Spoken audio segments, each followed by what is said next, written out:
Oke guys, welcome back to Daily Charting with Toshi, di mana kita akan daily chart your favorite cryptocurrencies. Oke, dan sekarang kita masuk ke DCBT sesi pertama, di mana di sesi pertama ini fokus kita akan lebih ke Bitcoin, Ethereum, dan macroeconomics.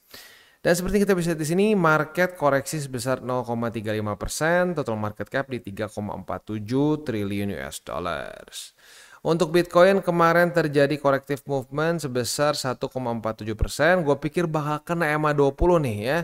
Tapi ternyata nggak kena lagi, cuma nge-wick aja ya. Nah, tetapi corrective movement ini udah mengkonfirmasi bahwa ini indeed adalah suatu lower high ya. Artinya BTC mulai pecah struktur nih ya, secara trend bullishnya mulai berkurang nih ya. Mulai berkurang ya, bukan pasti reversal. Karena kalau kita ngomongin reversal sih menurut gua masih butuh EMA 20 dan juga struktur di 91.900-an ya.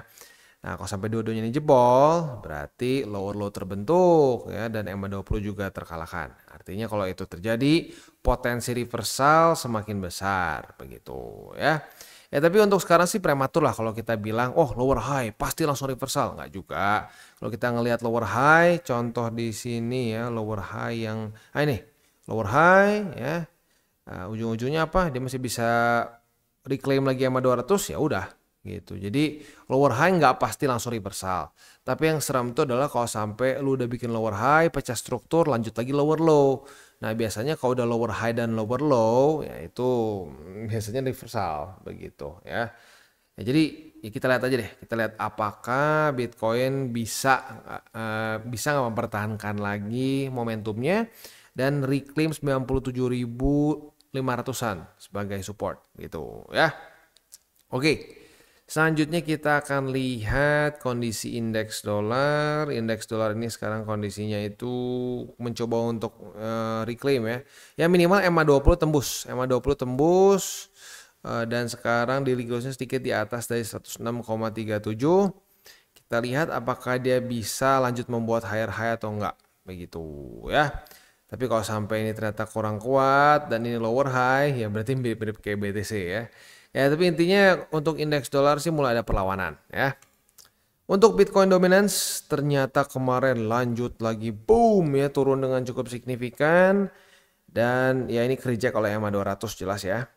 Nah jadi untuk sekarang mungkin buat lo yang pengen ngerasa bahwa bang ini jangan-jangan bisa mini altcoin season nih. Kan udah pernah bahas nih kalau EMA 200 jebol apalagi jadi resisten. Ada possibility bisa mirip-mirip kayak di sini nih ya. Mirip-mirip kayak di 2024 Januari ya. Wah, kayak begini bang. Ya boleh nggak bang kita geser misalkan 65-35 gitu bang. Atau 60-40 gitu. Tadinya kan BTC 70 nih. Nah jadi 60 atau 65%. Sisanya kita geser ke alts boleh nggak? Boleh-boleh aja ya. Tapi hati-hati karena biasanya suka keterusan ya. Dari 60 geser lagi deh ya. 40 aja deh, 30 aja deh. Udahlah nggak perlu pakai BTC. Nah, taunya ini masih naik lagi, nangis darah. Begitu karena kalau kita mau ngomong, kalau MA 200 jebol itu pasti akan altcoin season, nggak juga. Kalau kita lihat di sini ya, jebol MA 200, udahnya naik lagi. Nah, kalau lu semua BTC lu dipindahin ke alts di Januari 2024, kondisi lu sekarang jauh lebih jelek. Gitu, itu faktanya. Gitu karena suka nggak suka Bitcoin dominance ya lu bisa lihat sendiri gitu perbandingan dari zaman di Januari sampai sekarang begitu ya, dan itu pun berlaku ke cycle sebelumnya, bahkan cycle sebelumnya lebih banyak fake out ya. Kita bisa di sini ya, itu bukan fake out lah, masa-masa mini altcoin season lah. Nah mini altcoin season seperti ini kalau lu semua udah nggak punya BTC, nah lu kebayang nggak waktu BTC kayak begini nih, boom naik lagi ke atas. Nah sekarang ada kemiripan dengan di sini ya, kalau kita lihat di Februari 2019 itu ada kemiripan sama sekarang ya. Nah, sama-sama balance sheet-nya masih terus turun tapi EMA 200 sudah tembus.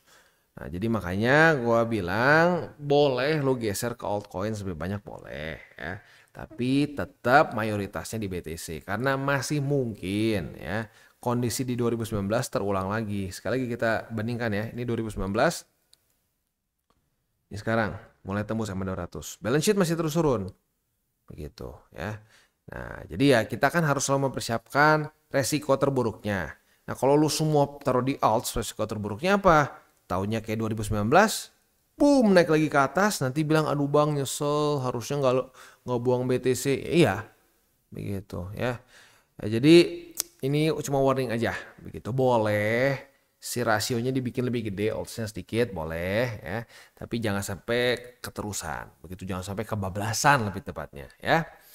Oke, itu kurang lebih untuk Bitcoin dominance. Selanjutnya kita akan geser dulu ke news. Ini news datang dari US, di mana Coinbase Policy Chief ini mereka ekspektasi bahwa ia memiliki ekspektasi lah ya bahwa setelah Trump menang ya dan dia sudah naik, ini kemungkinan besar approval untuk crypto loss ini akan semakin bagus begitu ya, akan semakin cepat gitu.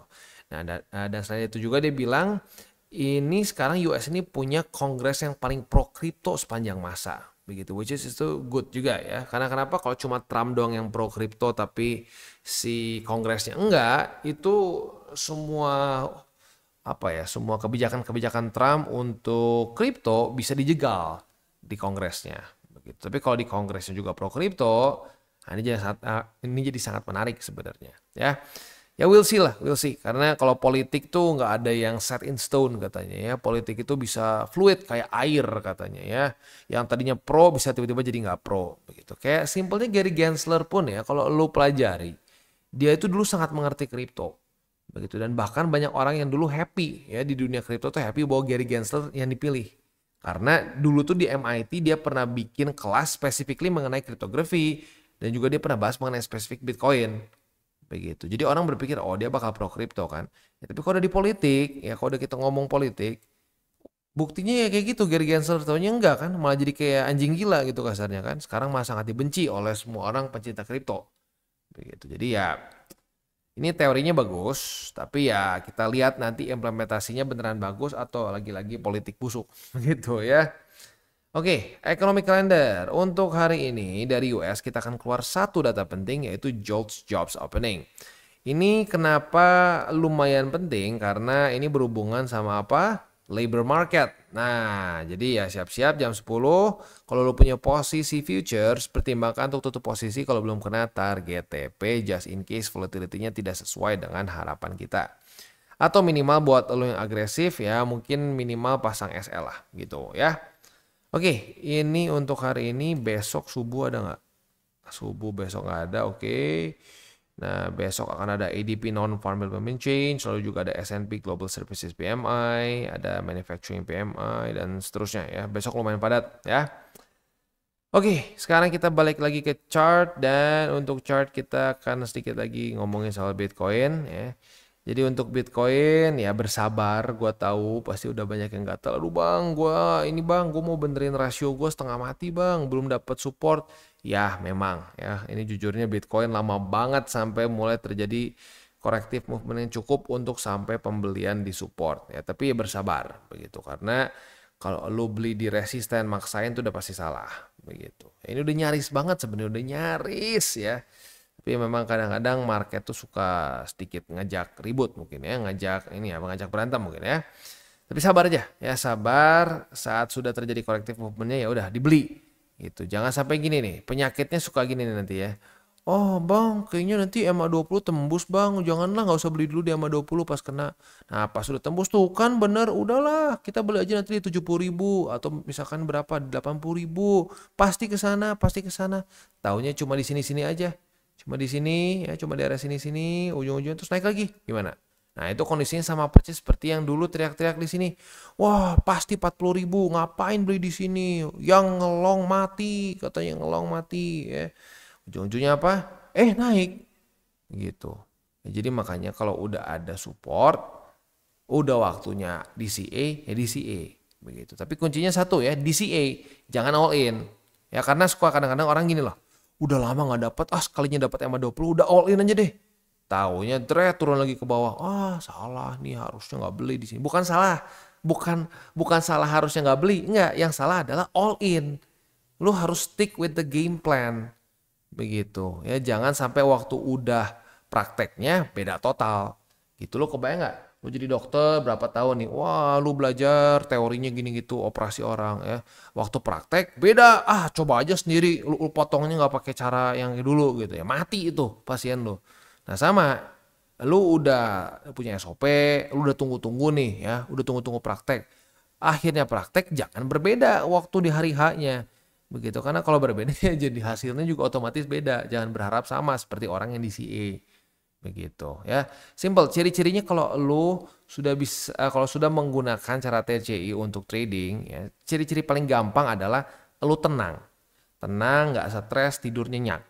Begitu. Karena ternyata banyak loh orang trading kripto itu nggak tidur nyenyak, itu stres. Kenapa ya? Karena biasanya over leverage, all in, nah itu bikin stres. Tapi kalau lu pakai DCA, ya ujung-ujungnya jadi santai, semuanya santai. Tiba-tiba profit, asik ya. Turun senyum, naik senyum, kan asik. Ya nggak sih? Ya gue makanya suka bingung kadang-kadang ada orang ngomong, wah lu pakai cara bisa siap dua arah mah itu namanya tidak gentle. Bukan tidak gentle. Ngapain lu pengen salah di market? Gitu, lu ngapain lu ambil resiko pengen salah? Justru lu tuh harus sebisa mungkin bisa siap dengan semua senario di market. Gitu. Ingat ya, di medan perang kayak zaman dulu perang dunia yang satu, perang dunia yang kedua ya. Jangan bermimpi pengen jadi Amerika, pengen jadi Rusia ya, walaupun zaman itu Soviet ya. Soviet, pengen jadi kayak Jerman. Jangan ya. Lu berharap jadi Swiss.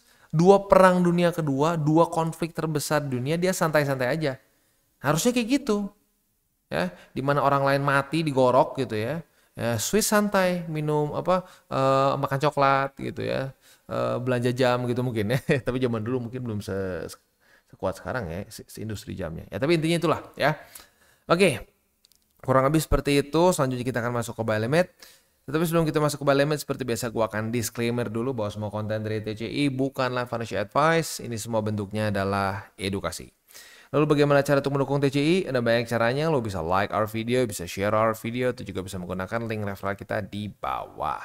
Nah, sekarang kita akan dengar dulu pesan-pesan dari sponsor kita pada hari ini. Oke, today's video is brought to you by Bybit. Di mana di Bybit ini kita bisa melakukan berbagai macam hal ya, mulai dari yang newbie sampai yang sudah advance. Buat mungkin lo merasa bahwa aduh bang, gue masih nggak ngerti nih TA, gue masih nggak ngerti charting dan seterusnya, tapi pengen akumulasi, pengen DCA murni, bisa lo tinggal masuk ke sini one click buy, di mana lo bisa pilih lo mau pakai apa ya fiatnya, lo tinggal pilih juga asetnya apa ya. Misalkan lo pengen akumulasi BTC, misalkan setiap hari Senin jam 7 pagi, misalkan gue pengen akumulasi BTC sebesar 100.000 rupiah misalkan ya, lu bisa langsung lakukan di sini. Bisa peer to peer, bisa Dana, Bank BRI dan lain-lain. Ini gila ya, bisa pakai BCA Mobile dan seterusnya. Jadi Bybit ini memang cocok banget buat orang-orang yang tinggal di Indo ya, bisa langsung pakai bank-bank yang memang sudah biasa kita pakai di Indo ya.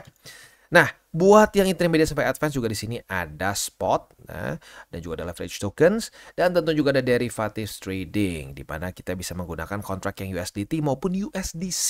Jadi di sini lo bisa pakai USDC ya, karena nggak semua exchanger bisa menerima untuk futuresnya pakai USDC ya.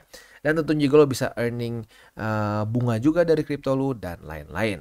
Dan tentu juga di sini kita bisa melakukan copy trade ya, di mana copy trade dari Bybit ini sudah cukup terkenal ya, dan kita bisa mendapatkan keuntungan juga. First copy trade kita bisa ada protection 100 USDT loss coverage ya, dan seterusnya ya. Jadi buat lo yang tertarik bisa silakan pakai, klik di link referral kita di bawah. Kita mulai dulu dengan Bitcoin. Untuk Bitcoin kita bisa di sini ya. Ya ini kita strukturnya baru terkonfirmasi kemarin ya, setelah terjadi collective movement. Jadi masih belum ada setup short. Nah, buat lu yang buka ya berarti ya mungkin belum ya, bisa dibilang kalau dibilang sesuai SOP atau enggak sih, tergantung lu seberapa cepat memutuskan ini resisten. Kalau lu lebih cepat daripada gue memutuskan itu sebagai resisten, mungkin lu udah punya short ya.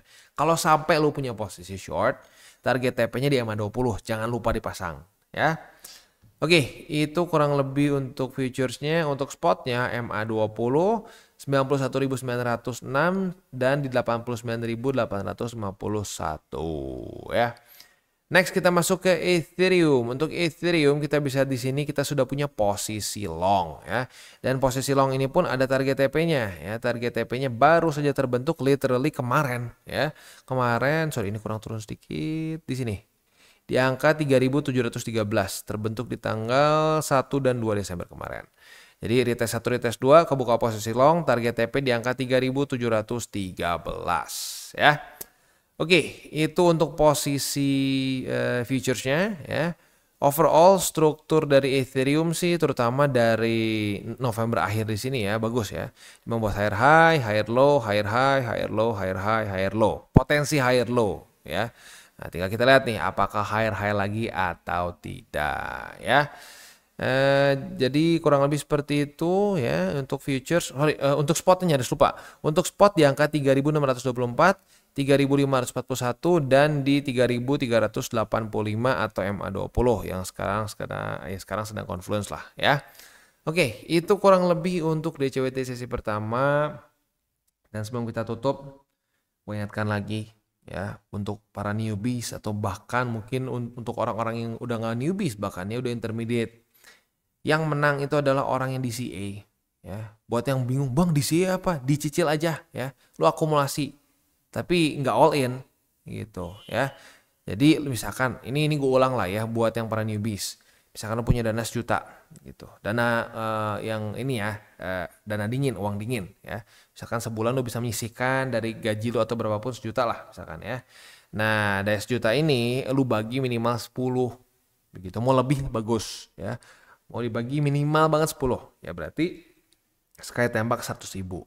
Nah, setiap kali kita bahas ya buy limit untuk DCA seperti tadi di 3.600-an, 3.500-an. Nah, itu adalah tempatnya untuk kita beli 100.000, 100.000, 100.000 dan seterusnya.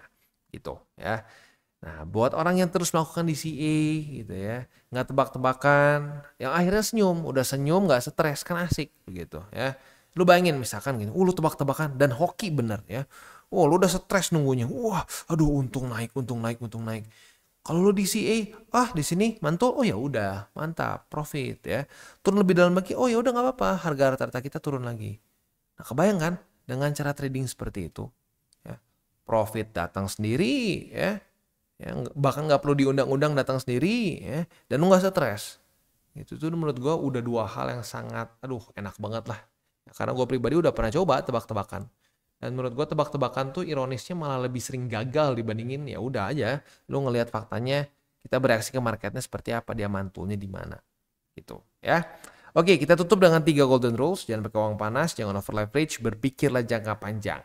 Dan juga salam tabur tuai. Ingat, apa yang lu tabur akan lu tuai juga ya. Jadi jangan banyak menabur hal buruk ya, menaburlah banyak-banyak hal baik. Oke guys, jadi itu adalah akhir dari segmen DCWT kita pada hari ini.